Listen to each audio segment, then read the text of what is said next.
Assalamualaikum warahmatullahi wabarakatuh. Selamat pagi, Sampurasun, warga Tasikmalaya yang menyimak podcast Ngobras Asik. Ya, Ngobras Asik ini adalah ngobrol santai seputar Tasikmalaya.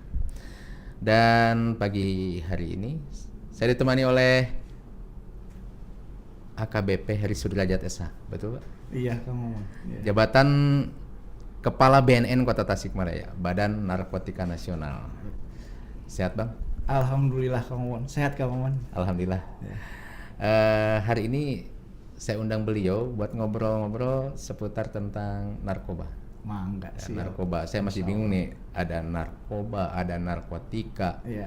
ada psikotropika, ya, ada juga Zat adiktif. zat adiktif, obat-obat yang berbahaya gitu. Iya, iya.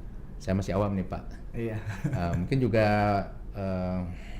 warga Tasikmalaya juga pengen tahu seperti apa itu nanti tentang narkoba ini. Iya. Saya ingin ini Pak tentang BNN itu sendiri. Iya. Ya BNN, ada BNK juga. Itu Iya. apa Pak?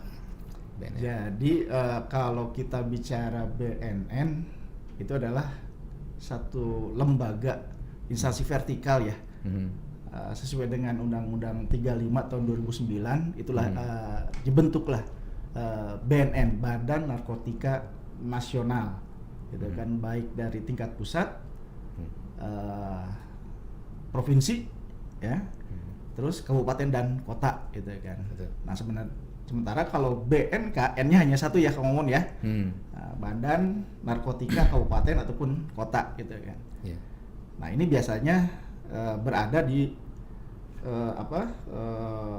wilayah pembinaan pemerintah setempat, tapi hanya ada di level kabupaten dan kota. Untuk provinsi tidak ada, karena semua provinsi sudah ada Badan Narkotika Nasional provinsinya, BNNP kita singkat gitu kan. Betul.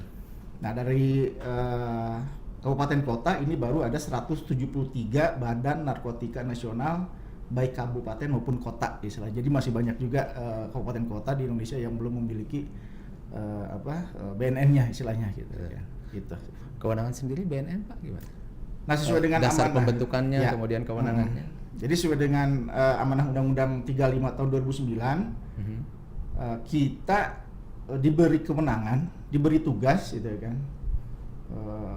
untuk menangani pencegahan, pemberantasan penyalahgunaan dan peredaran gelap narkotika.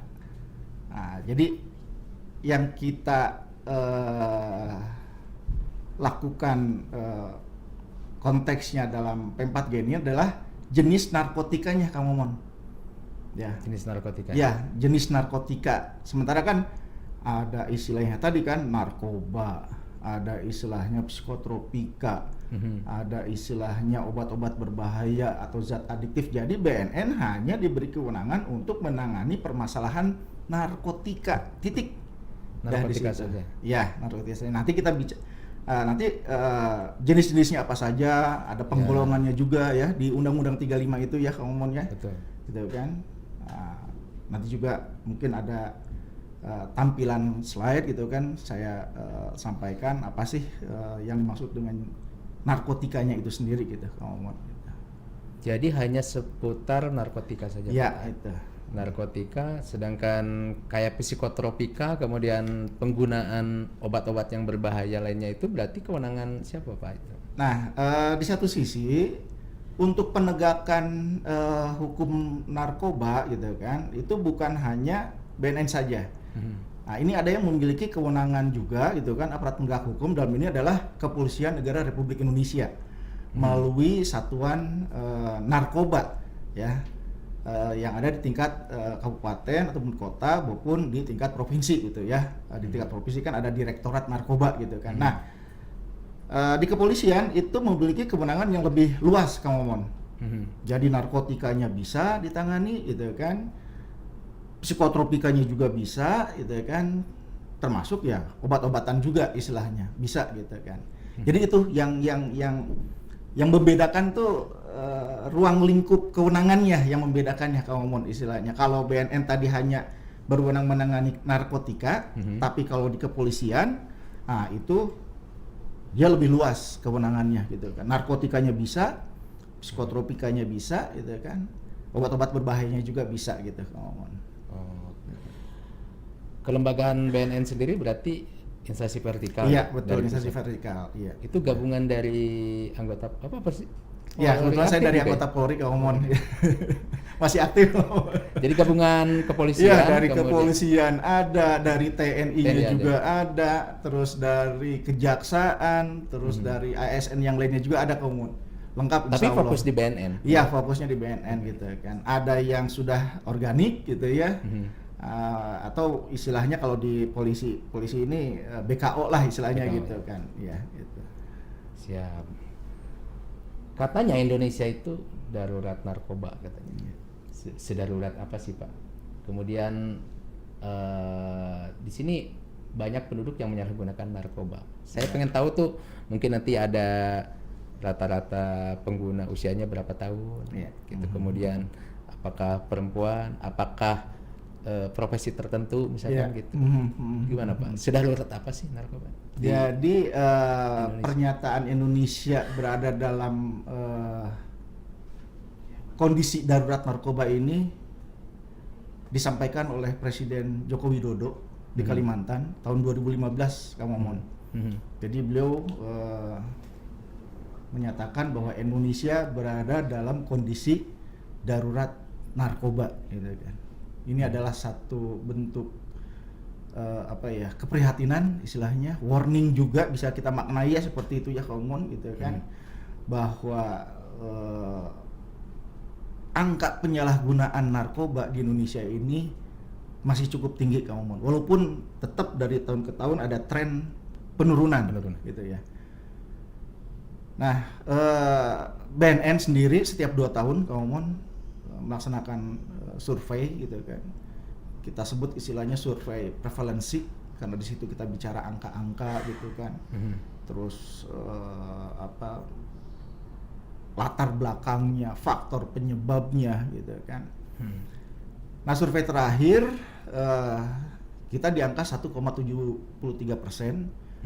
Nah, kalau kita konversikan ke berapa totalnya, ini masih di angka 3,3 juta penduduk Indonesia, Kang Momon.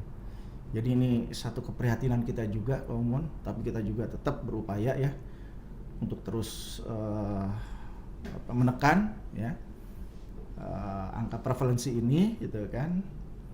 Nah, terus kalau kita bicara lebih dalam lagi rentang usianya, Kang Momon gitu ya. Ini survei itu di angka 15 ya, atau di usia 15 sampai umur 56 tahun. Gitu kan. 15 sampai 56 tahun gitu kan. Ada satu keunikan, Momon, ketika kita masuk di masa pandemi COVID-19. Ya, jadi sebelum survei yang terakhir ya, Momon ya 2023 ya gitu kan. Berarti survei 2021 gitu ya. Nah, itu ada keunikan, ini ada kenaikan tren gitu kan, tren kenaikan dari kaum wanita atau perempuan. Lebih spesifiknya ibu-ibu nih, kaum nih. Ada kenaikan gitu kan, yang notabene profesinya ibu rumah tangga Pada saat COVID. pada saat Covid gitu kan, cenderung naik gitu loh. Itu narkotika atau jangan-jangan mungkin tuh obat buat atasi COVID? Narkotika istilahnya gitu kan. Nah, ada satu pengalaman juga saya ketika saya dinas di Sumedang sebelum di Tasik, itu bahkan boleh dikategorikan Kang Momon sudah nenek-nenek ya Kang Momon ya, kan udah punya cucu gitu loh Kang Momon. Itu karena dia sadar itu narkotika lalu mengkonsumsinya atau memang mungkin dikasih Ketika orang? kita asesmen,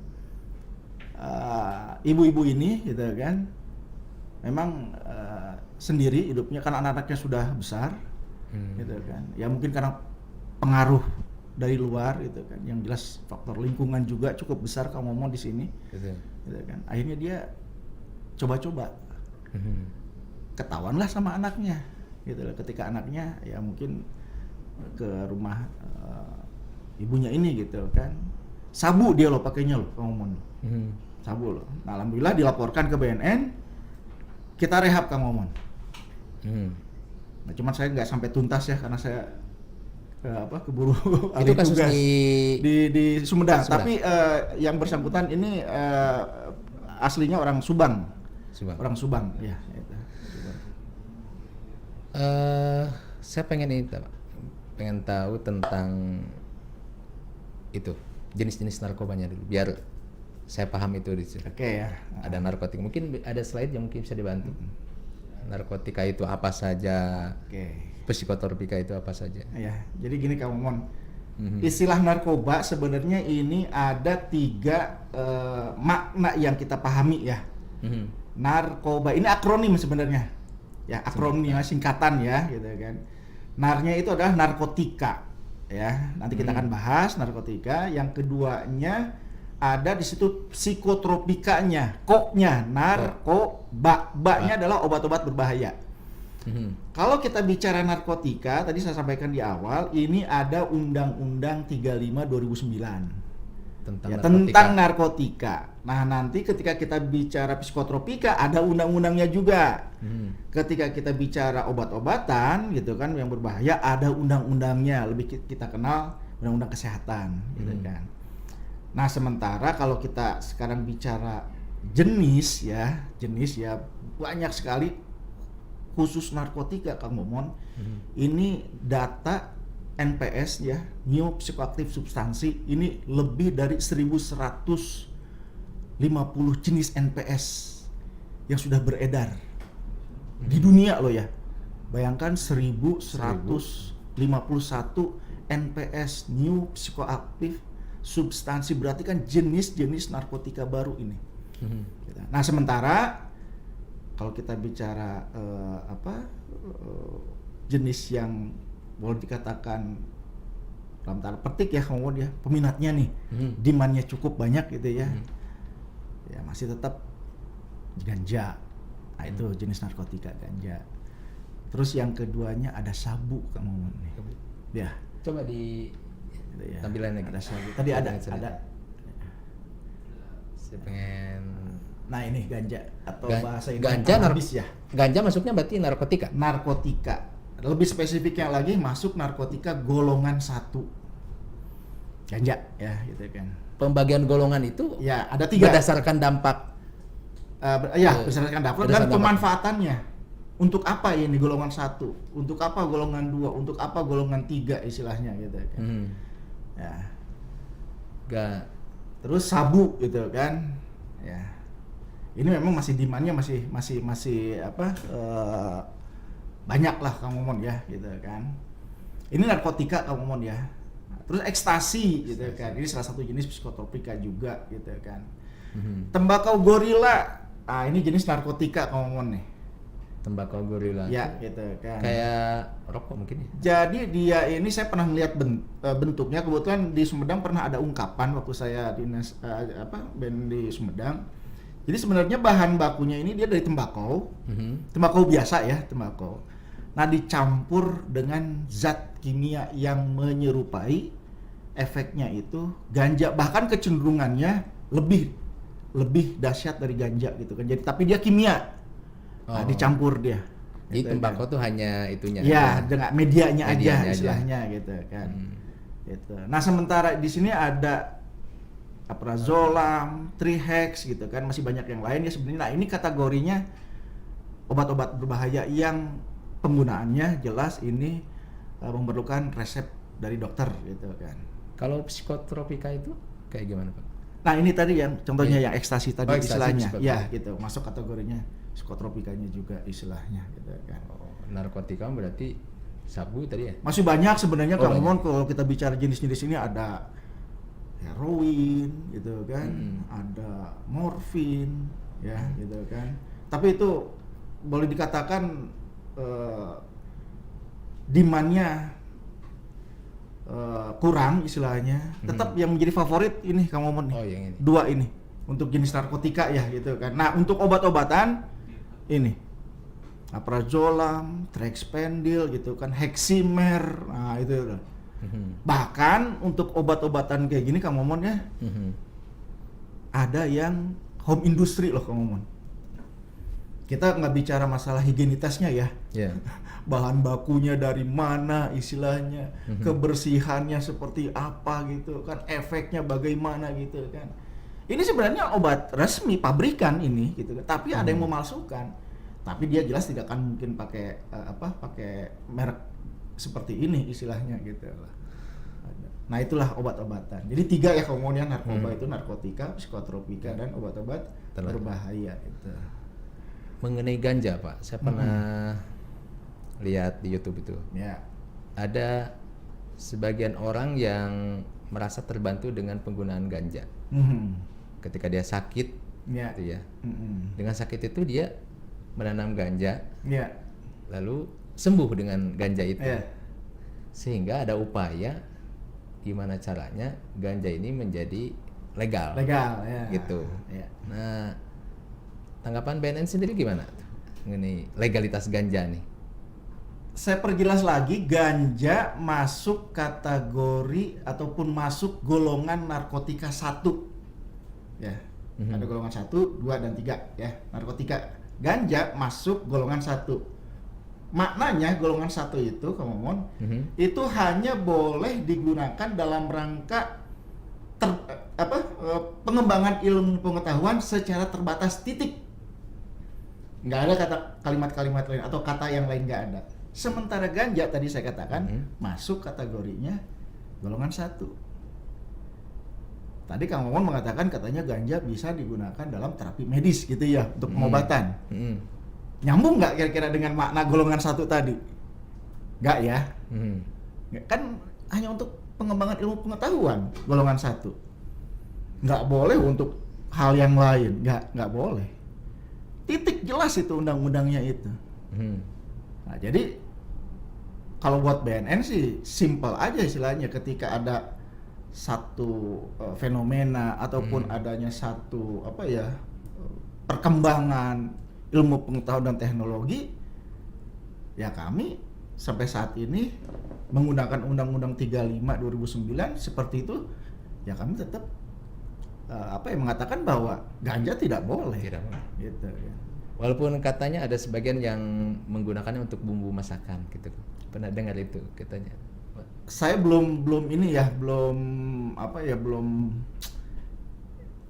ya kabar burung lah kalau buat saya itu, Kang Momon ya, seperti itu ya. Kebenarannya juga belum ini gitu kan, siapa yang mengatakannya juga istilahnya gitu kan.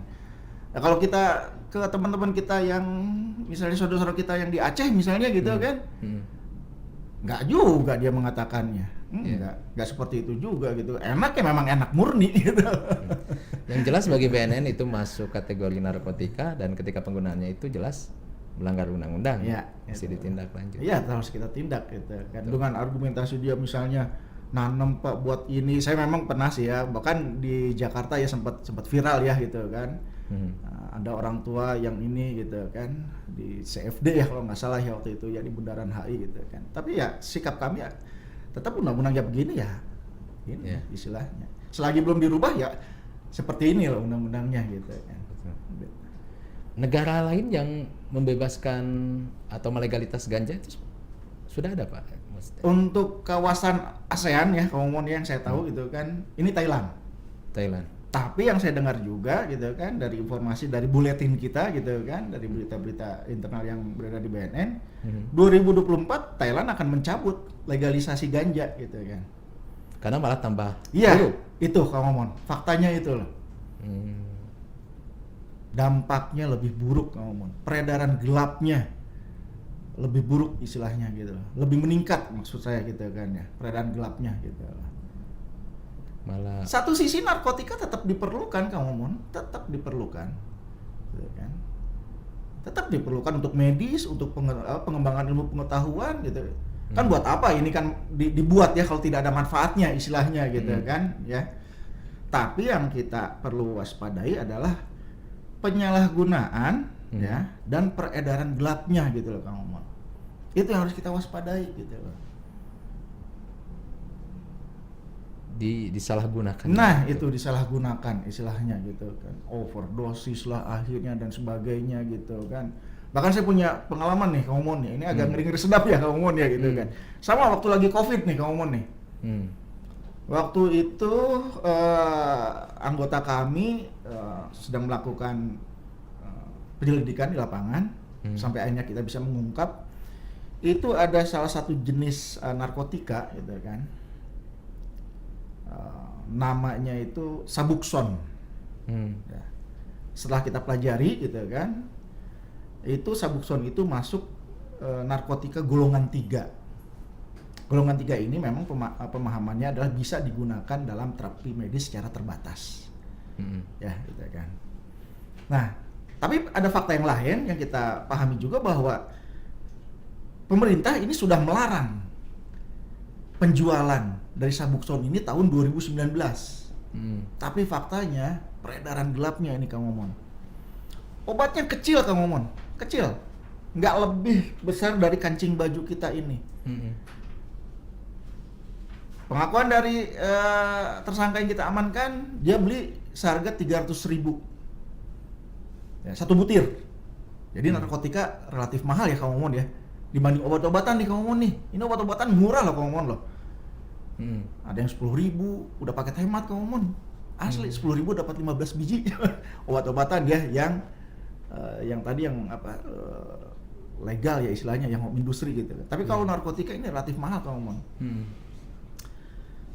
Oleh si tersangka tersebut, obat itu dipotong-potong Kang Momon. Mungkin setengah beras ya, setengah ukuran beras ya gitu kan. Dia jual 100 ribuan Kang Momon. Obat itu gitu kan seharusnya diminum oral gitu ya istilahnya. Tapi dia menggunakan suntikan akhirnya. Penyalahgunaannya ini loh Kang Momon tadi saya katakan. Dia campur gitu kan, dia pakai penasun, pakai rame-rame gitu kan. Waktu itu kita amankan 4 ya, 1 perempuan, 3 laki-laki. Ya, kita amankan semuanya di satu lokasi. Nah, kita bawa ke kantor, kita periksa. Karena kita udah punya pengalaman sebelum-sebelumnya dari beberapa kasus gitu kan. Yang pertama kan karena COVID, kita jelas akan swab dulu yang bersangkutan. Alhamdulillah negatif coronanya gitu kan.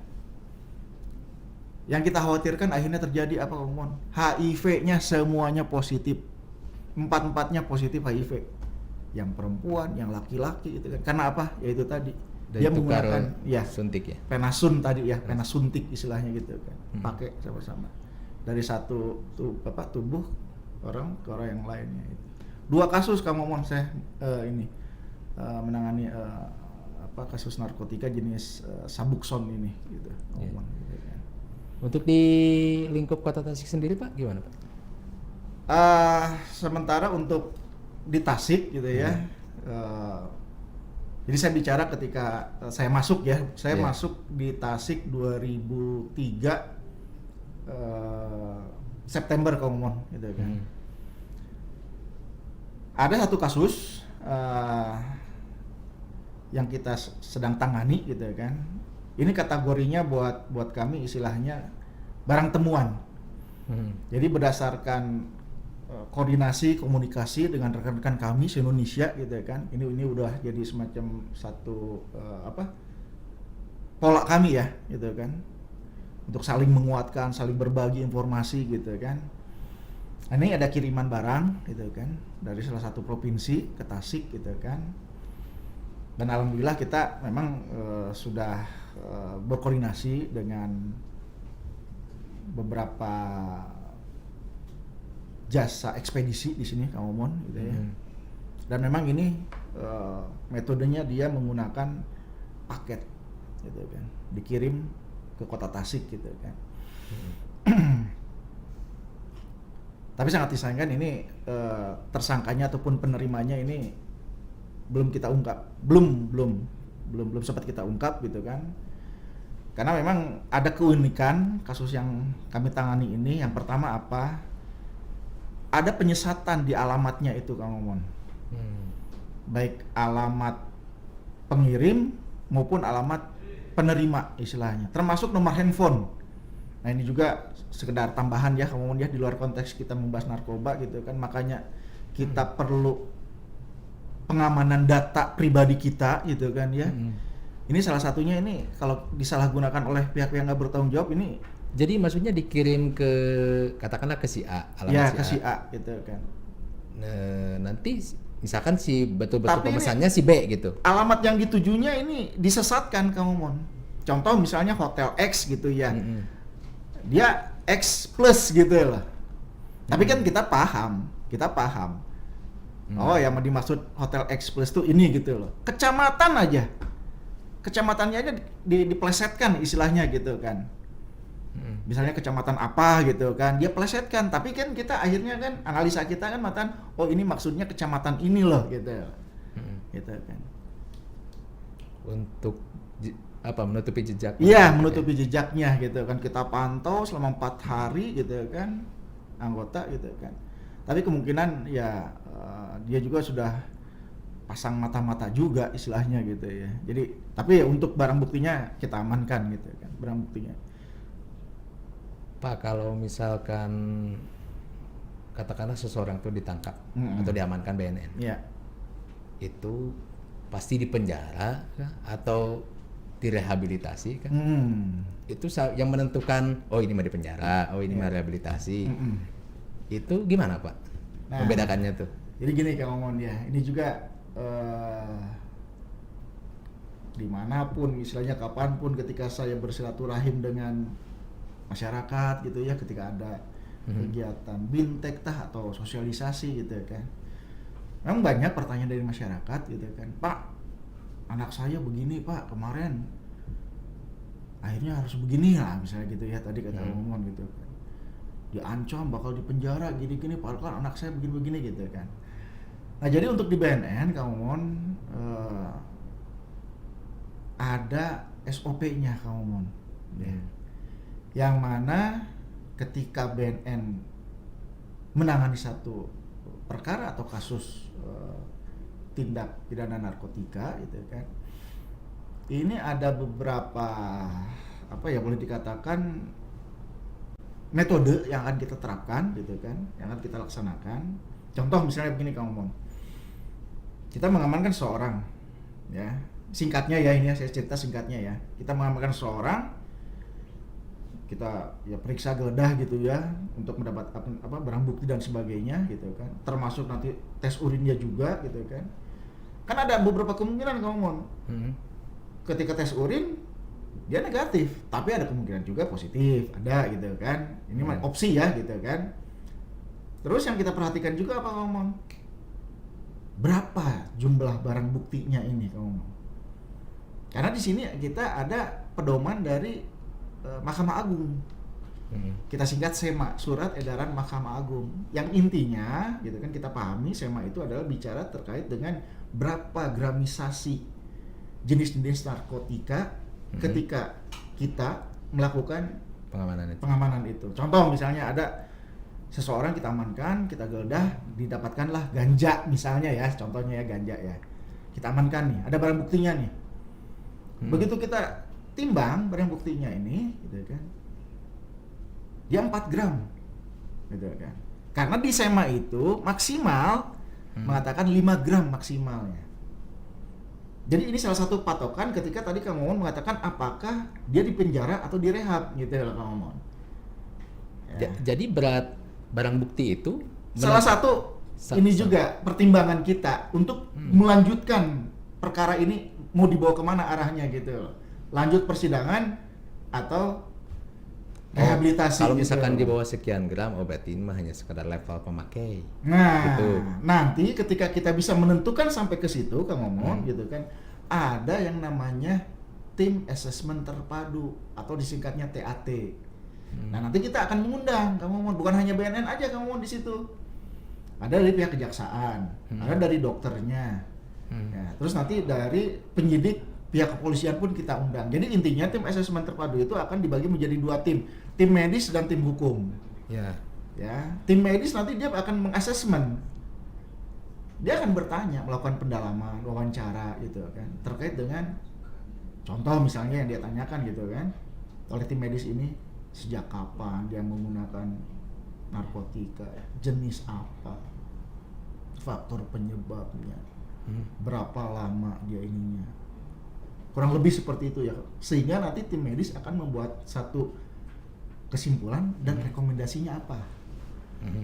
Tim hukum bicara terkait dengan unsur-unsur pasal yang akan diterapkan Kang Momon. Ya. Gitu loh. Apakah dia sebagai bandar kategorinya?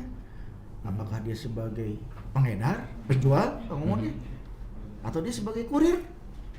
Nah itu kelompok jaringan namanya Kang Momon nih, yang saya sebutkan tadi gitu kan. Atau nih ya Kang Momon ya, yang tadi Kang Momon katakan penyalahguna atau pengguna, pecandu. Bahkan ada korban penyalahguna Kang Momon nih. Gitu. Korban tuh Kategori korban ya. gimana? Ini di Undang-Undang 35 nih Kang Momon nih penjelasannya nih. Korban itu seseorang dikatakan korban gitu kan, korban penyalahgunaan ketika yang bersangkutan apa Kang Momon? Karena ketidaktahuannya Kang Momon. Contoh Kang Momon nih, saya ditawari minuman ya oleh Kang Momon ya gitu kan. Tanpa sepengetahuan saya, Ya. Kang Momon udah nyampur nih. Ya, oh itu korban. Nah, saya minum kan. Oh enak nih misalnya. Gitu kurang lebih lah Kang Momon ya gitu. Nanti bisa mungkin korban Begitu dia. kalau misalkan dia merasa enak berarti kan nanya lagi, Pak itu pesennya dari mana kok enak misalkan itu. Berarti kan bukan korban lagi. Itu bukan korban itu. Pada saat itu Kang Momon. Oh, tapi Karena nomenklatur ketidaktahuan. korban ada. Ya, itu pemahamannya ya. Atau dibujuk. Ya Momon nih. Oh dibujuk juga termasuk. Ayolah, ini biasa ada di komunitas-komunitas ya. Remaja-remaja kayak gitu Momon nih. Ya. Atau diancam. Dibully Momon. Oh. Di bawah pengaruh ancaman, pressure itu. Nah, itu korban. Hal ini tadi akan kita simpulkan dan akan kita rekomendasikan kemana nanti gitu loh. Si orang yang kita amankan ini tadi Momon, ini kan belum selesai tadi gitu kan. Sehingga nanti dalam tim TAT itu kesimpulan akhirnya dia rehabilitasi. Rehabilitasinya di mana? Metodenya bagaimana? Dan itu semuanya terpublis, tersampaikan kepada pihak keluarga. Jadi keluarganya tahu. Gitu. Kurang lebih seperti itu singkatnya Kang Momon tadi pertanyaan Kang Momon gitu kan. Jadi tidak semua kasus narkotika akan berakhir di penjara gitu kan. Ada mekanismenya dulu yang kita lalui gitu kan sebelum kita. Tapi kalau yang namanya kurir, Wah itu mah bandar, kategorinya, karena pasalnya juga ada sanksi ininya Kang Momon istilahnya. Kalau yang pengguna tadi penyalahguna Kang Momon punten itu ada satu pasal 127 penyalahguna itu wajib melaksanakan rehabilitasi.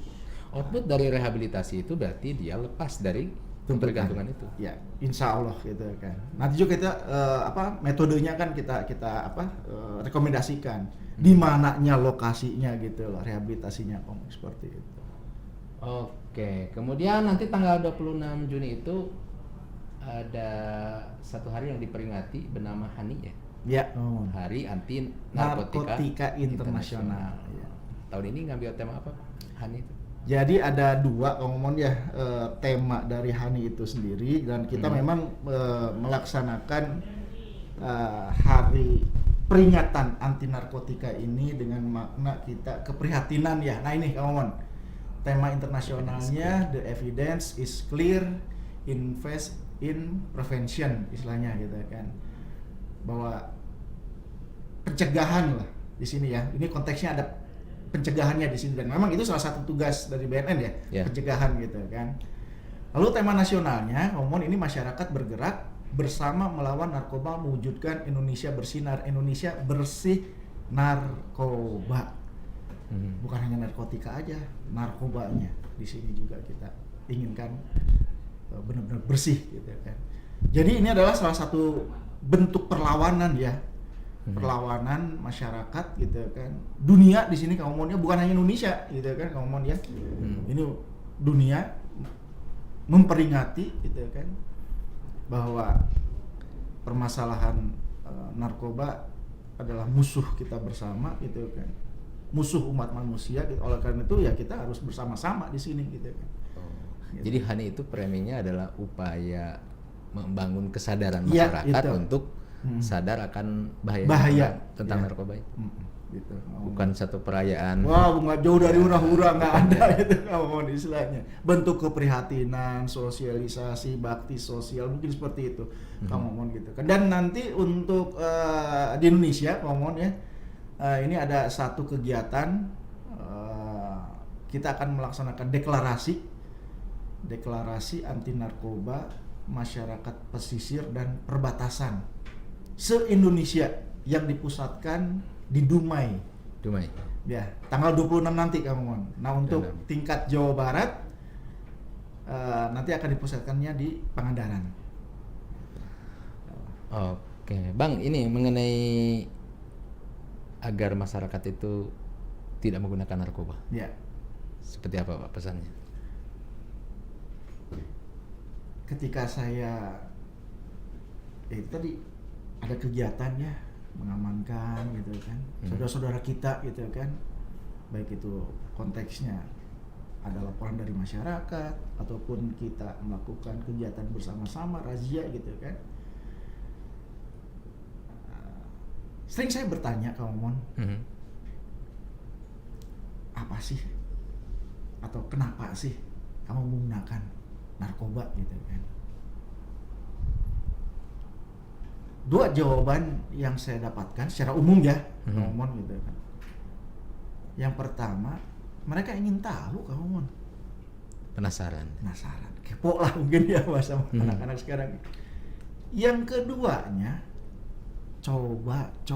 Nah ini nih yang saya saya kunci di sini, coba. Level awalnya begitu? Ya, berarti kecenderungan setiap saya tanya gitu. Gimana prosesnya lah kurang lebih ya gitu kan. Kan dari hasil asesmen juga kan saya kan bisa mendapatkan laporan dari tim dokter kami gitu kan. Apa sih bagaimana dia prosesnya ketika dia menggunakan narkoba gitu kan. Jawaban yang kita dapatkan gitu kan kurang lebih ya itu tadi. Pertama dia ingin tahu. Ya. Boleh dong kita tahu sih ya. Dan saya katakan ya kita harus tahu gitu supaya enggak jadi korban gitu loh kamu mon, ya gitu kan. Tapi jangan sekali-kali mencoba-coba. Ya. Muncul pertanyaan di sini kamu mon, kenapa Pak saya nggak boleh coba Pak? Ada jawabannya kamu mon. Karena narkoba itu ada kandungan atau mengandung zat adiksi, zat yang membuat orang menjadi kecanduan. Kang Momon kalau sudah mencoba apakah menjamin tidak akan menjadi kecanduan? Itu kan pertanyaan saya. Yang bahaya itu? Ya itu. Kecanduan itu. Contoh sudah banyak Kang Momon, ya. Contoh sudah banyak. Aparat penegak hukumnya, public figurnya, gitu kan ya. Dari pemerintahnya gitu kan. TNI Polri-nya ada gitu kan. Anak-anak tokoh gitu kan. Banyak. Karena itu tadi istilahnya. Yang paling bahaya itu berarti level kecanduan itu sehingga ketika itu tidak terpenuhi ya ini disebut dengan sakau lah, gimana gitu ya. Terus gitu kan. Kalau saya sih setiap ditanya gitu ya, Pak Heri dampaknya apa Pak narkoba ya? Tinggal pilih 2 saya bilang. Gila kalau nggak mati gitu aja. Iya gitu kan. Akhirnya orang tidak mau berkarya. Iya. Kalau untuk anak-anak sekolah mungkin kan pelajaran terganggu gitu kan, segala macam nggak fokus, prestasi menurun, dikucilkan gitu kan. Itu ya jawaban-jawaban memang harus disampaikan sesuai dengan segmennya gitu kan. Tapi kalau secara umumnya saya katakan tinggal pilih 2. Gila, itu gangguan jiwa gitu kan, atau mati, udah gitu aja. Oke. Oke, closing statement Pak untuk harapan bagi warga Kota Tasikmalaya. Gimana? Saya berharap ya warga Tasikmalaya baik kabupaten maupun kota, karena BNN Kota Tasikmalaya ya mencakup kota kabupaten dua wilayah gitu kan. Saya mengajak, saya menghimbau, mari kita berkomitmen ya, karena kata kuncinya untuk P4GN ini, pencegahan, pemberantasan, penyalahgunaan dan peredaran gelap narkotika ini, kita singkat P4GN, kata kuncinya komitmen. mau nggak kita istilahnya, masih punya komitmen apa kita untuk tadi melawan narkoba ini sesuai dengan peringatan HANI yang kita laksanakan setiap tahun gitu. Menurut saya ya Kang Momon ya, masih memiliki komitmen nggak? Karena begini Kang Momon asli Tasik, saya asli Bogor, pasti kita sayang dong dengan wilayah kita, daerah kita, tempat tinggal kita, tempat lahir kita, tempat kita dibesarkan. Mungkin suatu saat kita akan meninggalkan dunia fana juga, dimakamkan, dikuburkan di sini istilahnya Tasik, gitu. Siapa kalau bukan masyarakat Tasik sendiri yang menjaga istilahnya. Makanya kata kuncinya adalah kita sama-sama komitmen. Yuk, insya Allah BNN istiqomah ngomong, BNN siap bersinergi dengan semua elemen gitu kan. Yang penting kita harus berani istilahnya. Bagi masyarakat yang membutuhkan bantuan BNN tuh bisa menghubungi BNN. Bisa. Bahkan handphone saya insya Allah 24 jam Kang Momon. Itu Bisa, berupa aduan Ya. apabila ada laporan mungkin penyalahgunaan, peredaran dan sebagainya Kang Momon, bisa gitu kan. Kita medsosnya juga ada di sini gitu kan.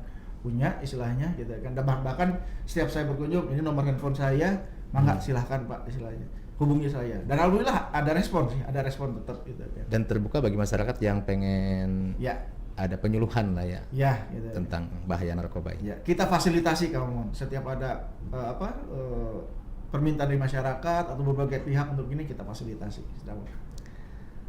Oke. Demikianlah obrolan singkat pada kesempatan pagi menjelang siang hari ini di ngobras asik ya, ngobrol santai seputar Tasikmalaya yang bertemakan tentang bahaya penyalahgunaan narkoba dengan Kepala BNN Kota Tasikmalaya. Terima kasih Bang Sama-sama telah berkunjung di nuhun. Comment Center Tasikmalaya. Terima kasih. Mudah-mudahan ke depan kita bisa jauh lebih sinergi antara pemerintah Kota Tasik Amin. dengan BNN Kota Tasikmalaya untuk mewujudkan Kota Tasikmalaya yang bebas narkoba. Bersinar ya. Ya, bersih dari narkoba. Siap. Ya. Terima kasih Bang. Sama-sama Kang Momon. Termohon. Ya.